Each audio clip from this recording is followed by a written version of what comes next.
함께 인사 나누시겠습니다. 사랑합니다.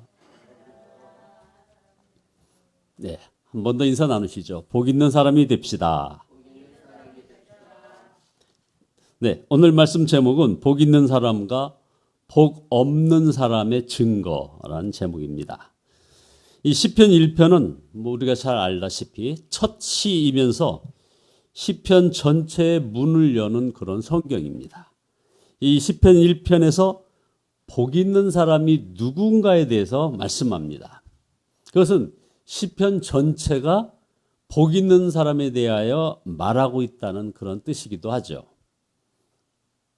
질문 두 가지 드려보겠습니다.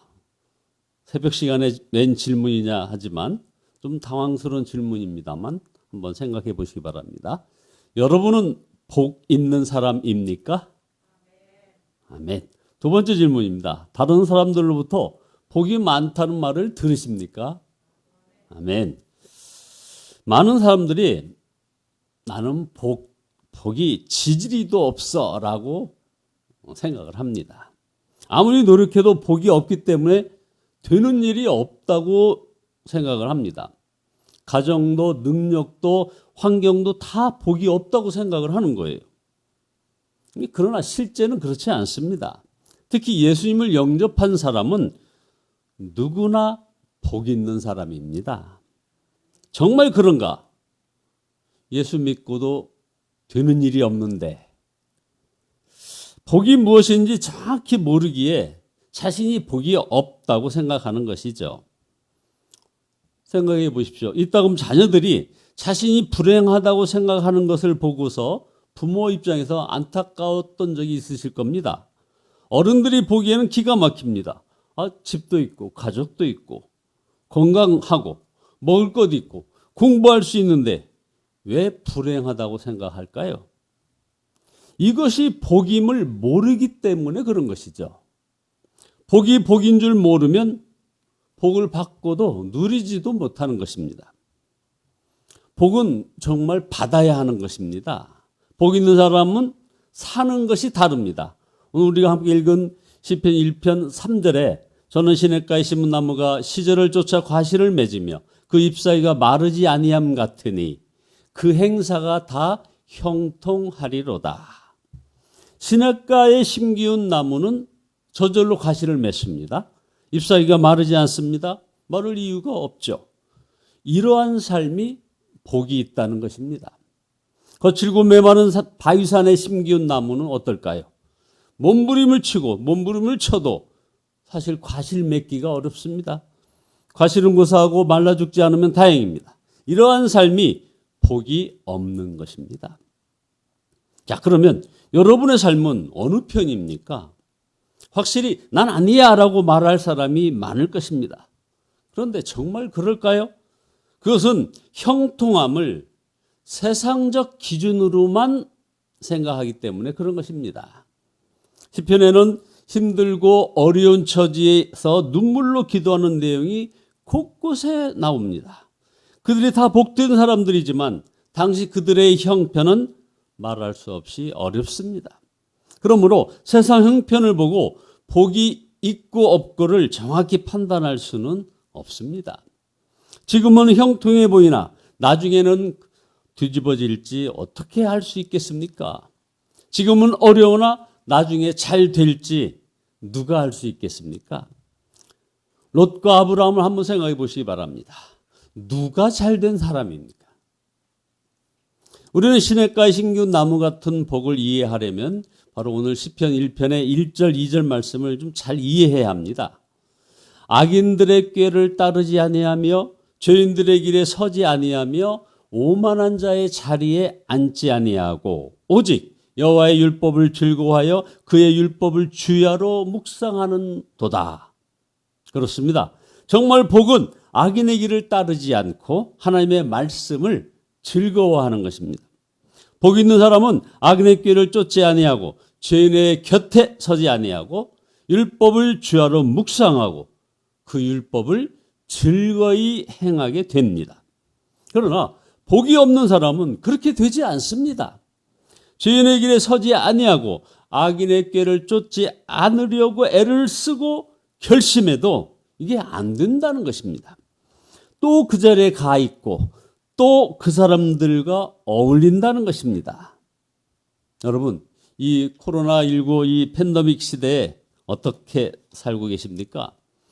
뚜렷이 죄 짓는 일이 싫어지고 세상 사람들과 어울려 세상 이야기나 나누는 일이 부담스러워지고 성경을 더 읽고 싶고 주의 일에 더 힘쓰고 싶고 가정에 더 충실하고 싶고 그리고 가까운 사람을 더 사랑하고 싶은 마음이 일어나시는 분, 그런 분 계십니까? 그렇다면 자신이 복 있는 사람이 되었다는 증거가 되는 것입니다. 우리가 진짜 복을 알아야 합니다. 하나님께서 제사장들에게 이스라엘 백성들에게 이렇게 복을 빌어주라고 한 그 복이 있었습니다.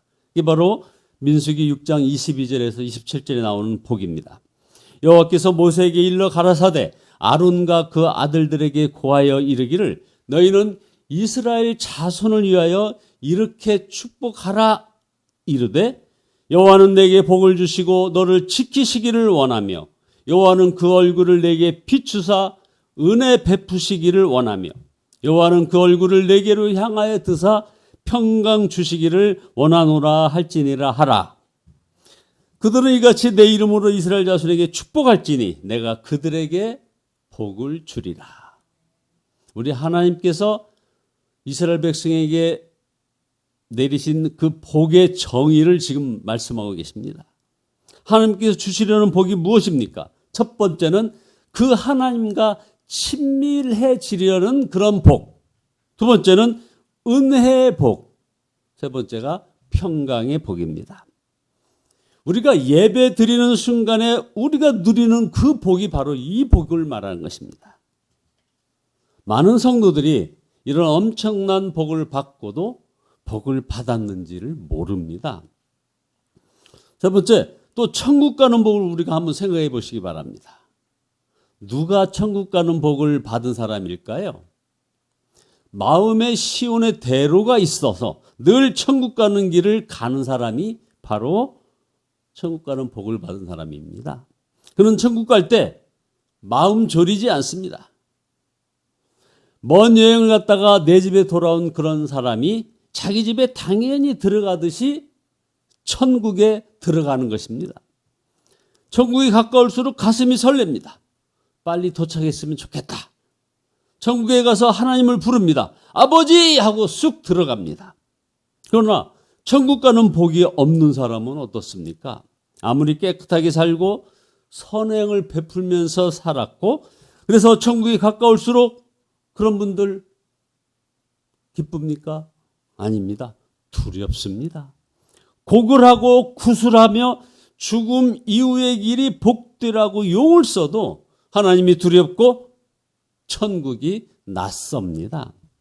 하나님이 아버지가 아니고 천국이 내 집이 아니기 때문에 그런 것이죠. 천국 가는 복을 못 받은 사람입니다. 복 있는 사람은 하나님의 말씀을 사모하는 사람입니다. 2절이 바로 그 말씀 아닙니까? 오직 여호와의 율법을 즐거워하여 그의 율법을 주야로 묵상하는 도다. 이 말씀이 고민이 되는 사람이 있을 것입니다. 솔직히 성경 읽는 것도 배우는 것도 부담스럽고 읽기 싫고 듣기 싫은 마음이 있는 사람이 있습니다. 여러분, 그러나 잘 들으시기 바랍니다. 우리 모두에게 원죄가 있기 때문에 하나님의 말씀이 부담스럽고 우리를 부자유하게 만드는 것 같이 여기는 겁니다. 원죄가 뭡니까? 곧 하나님의 말씀을 버린 것이지 않습니까? 그러나 우리가 예수님을 믿게 되면 우리 안에 전혀 새로운 마음이 일어납니다. 하나님의 말씀에서 은혜를 받고 하나님의 은혜를 사모하고 갈망하는 그런 마음이 일어난다 이 말입니다. 그래서 고린도전서 2장 12절에 우리가 세상의 영을 받지 아니하고 오직 하나님으로부터 온 영을 받았으니 이는 우리로 하여금 하나님께서 우리에게 은혜로 주신 것들을 알게 하려 하심이라. 찬송 부를 때 은혜가 되고 말씀 들을 때 은혜가 됩니다. 더 은혜 받고자 하는 갈망이 마음속에서 일어납니다. 우리 안에 이 복이 심어진 것입니다. 이것을 바로 깨달아야 하는 것입니다. 저희 딸한테서 들은 얘기입니다. 같은 초등학교 교사가 하루는 이제 시험 감독을 하다가 그 반에서 공부 제일 잘하는 아이가 시험지에 답안 하나를 못 쓰고 아주 괴로워하고 있었다는 거죠.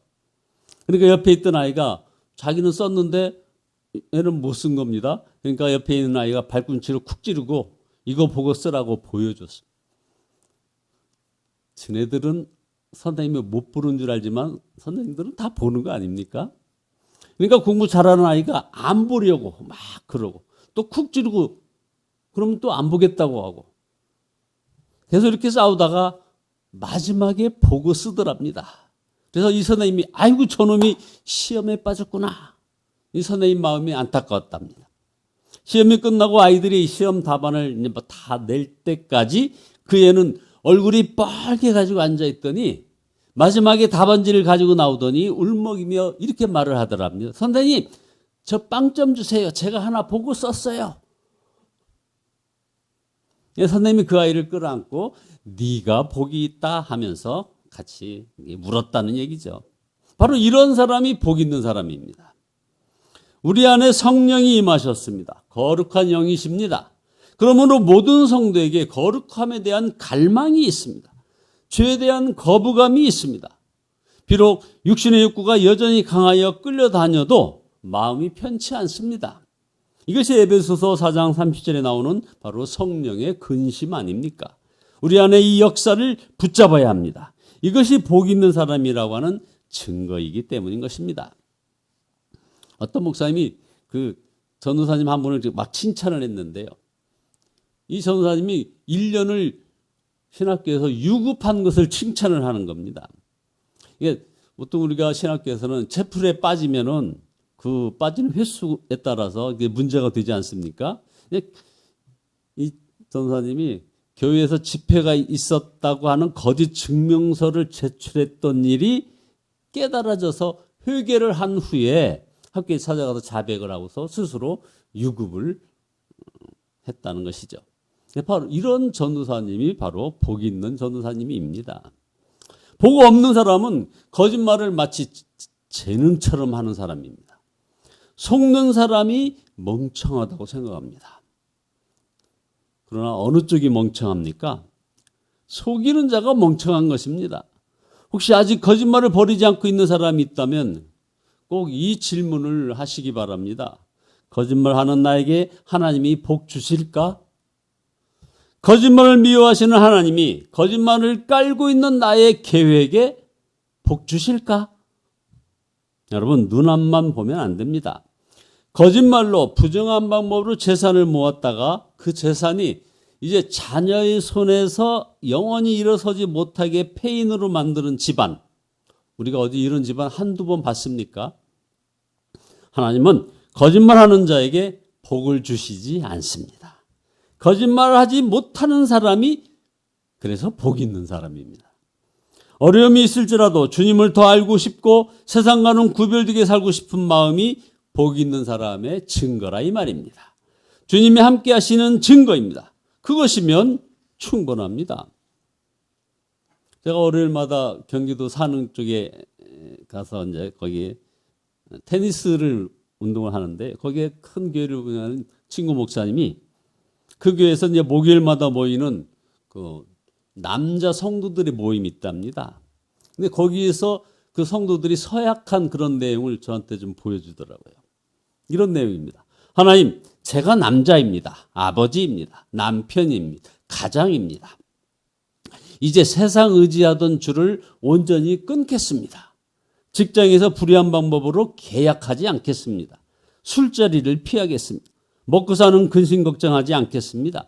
집에서 화내고 짜증내지 않겠습니다. 자녀들을 위하여 매일 축복기도 해 주겠습니다. 정직하고 죄짓지 않겠습니다. 분노를 이길 힘을 주심을 믿겠습니다. 정상적인 상품만 취급하겠습니다. 손해보더라도 거짓말하지 않겠습니다. 작은 법도 꼭 지키겠습니다. 검소하게 살아 꼭 빚 정리하겠습니다. 수입의 11조를 드리겠습니다. 시간의 11조를 드리겠습니다. 나의 회사를 주님을 위한 회사가 되도록 하겠습니다. 이 고백을 듣고서 이제 이 목사님이 눈시울이 뜨거워져 가지고 비로소 하나님을 진정으로 이분들이 믿고 있구나. 그래서 복으로 깨달았다는 증거가 바로 이거다라고 하면서 저한테 보여주는 것입니다. 여러분 안에 이 마음이 없습니까? 다 있는 줄 믿습니다. 그것이 바로 복입니다. 복을 복으로 여겨야 할 뿐인 것이죠. 저는 오늘 여러분 모두가 나는 이미 복을 받았구나 믿게 되기를 바랍니다. 우리 안에 거하시면서 우리에게 계속하여 인도하시고 깨닫게 하시는 성령님의 인도하심을 귀하게 여겨야 합니다. 그것이 우리가 복 있는 자인 증거이기 때문입니다. 그래서 6절에 무릇 의인들의 길은 여호와께서 인정하시나 악인들의 길은 망하리로다. 여러분들 이 말씀 의지하여 복 있는 사람이 된 증거를 굳게 붙잡는 성도들 되시기를 예수 그리스도의 이름으로 축원합니다. 그래야 더욱 연약해진 영혼이 더욱 힘을 얻고 세상 염려 질병에 갇힌 영혼이 자유함을 얻기를 예수 그리스도의 이름으로 축원합니다. 기도하시겠습니다. 아버지 하나님, 저희 속에 복 있는 사람 된 증거를 굳게 붙잡는 저희들 되어지게 인도하여 주시옵소서. 그래서 아버지 하나님이여 세상 문제에 아버지 하나님이여 질병에 갇힌 저희들의 모든 영혼이 온전히 자유함을 얻고 영혼의 힘을 얻어 주의 일을 잘 감당하는 저희들 되어지게 복의 복을 더하여 주시옵소서. 예수 그리스도의 이름으로 기도드리옵나이다. 아멘. 찬송가 304장 찬송하시겠습니다. 304장입니다.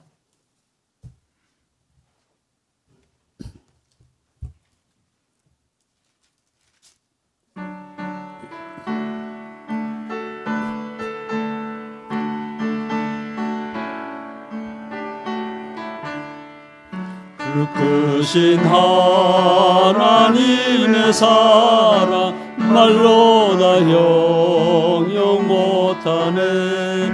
저 높고 높은 별을 넘어 이 낮고 낮은 땅 위에 죄담한 영혼 구하려 그 아들 보내사 화목제물 삼으시고 죄 용서하셨네. 하나님 크신 사랑은 증량라 못하네. 영원히 변치 않는 사랑 성도여 찬양하세. 외로운 시절 지나가고 땅 위에 영화세할 때 주 믿지 않던 영혼들은 큰 소리 외쳐 울어도 주 믿는 성도들에게 큰 사랑 베푸사 우리의 죄 사했으니 은혜 잊을까.